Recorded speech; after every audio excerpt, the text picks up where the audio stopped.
feels very bad to have lost a friend like Jude. I wish he was here with me. I boarded the border from that stage, taking me to Gazi before reaching Chibubu, and I fell down. So I ended up losing my 3 teeth.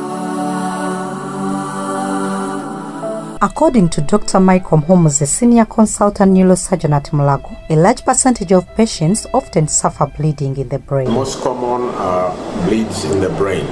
The bleeds in the brain are I would summarize them of 4 types. One is a bleed above the covering of the brain, what we call the dura. The other one is a bleed just below the covering of the brain, the dura. Then there are clots that are inside the brain parenchyma itself. The other common one is a bruise inside the brain. Dr. Mhomuza explains that besides clots, others survive with fractures that are equally deadly. When it comes to the bones breaking, the skull fractures, they are usually quite severe. They are open wounds, first of all, and there are so many fragments. So we call this a compound comminuted depressed fractures. They usually are pushed inside the brain. That is the most common. Besides the unusual templar blackout, Mhomuza explains that sometimes the effects are severe and permanent. Usually it depends on which part of the brain has been affected. For instance, the front part of the brain deals with behavior, memory. You'll find that some patients can become mad. The side, especially on the left, deals with speech. Some might lose speech. A language, for instance, if the patient knew 2-3 languages, might wake up when he only knows 1 language. However, Dr. Mhomuza explained that inadequate manpower continues to hinder their efforts to reduce deaths resulting from Boda Boda accidents. As I talk, we are only 4 neurosurgeons in this unit, and in the whole country maybe 6 or so. That's not acceptable.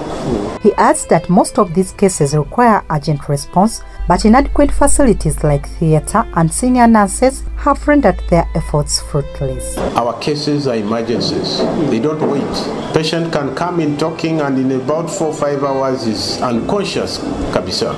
So we have to rush it. However, all hopes are not lost. Mhomuza explains that currently, a number of training programs are being conducted to address the issue of manpower. We have a training program on which we already have about 4 students, one of whom has finished. We are hopefully getting 2 or 4 more this year.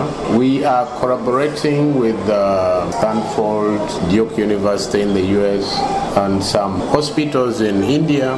You see, Rome was not built in one day. He adds that with the ongoing renovation of Mulago Hospital, the intensive care unit is to be expanded to handle a reasonable number of patients. In the new renovation of the hospital, which is, you see, going on, the ICU bed capacity is going to be tripled. Meanwhile, Dr. Mhomuza urges all Boda Boda riders and pedestrians to always wear protective gear like helmets to reduce on their possibilities of head injuries. Helmets have a significant protection for the head at a time of an accident or at times of an assault. So if these men were if these border riders were having these helmets, I think it would safeguard them from these very bad injuries. He also calls for specialized training for police officers on how to offer first aid to the accident victims. We really need to applaud the police, the 99. They are really doing a great job. However, I think they need to cooperate, go ahead to get some further training on how to handle patients from an accident site. Because there are certain simple first aid things that can help a patient, a number of whom we see, by the time when we see them, are already in very poor shape. One, for instance, is the airway access. Okay? If a patient is vomiting, you should be able to maybe lie the patient on the side so that the vomiters come out. But if you lie him like that, the vomiters will move backwards and choke him, and that causes more damage that by the time they reach here, it's too late. This report was compiled by Sam Sebeliba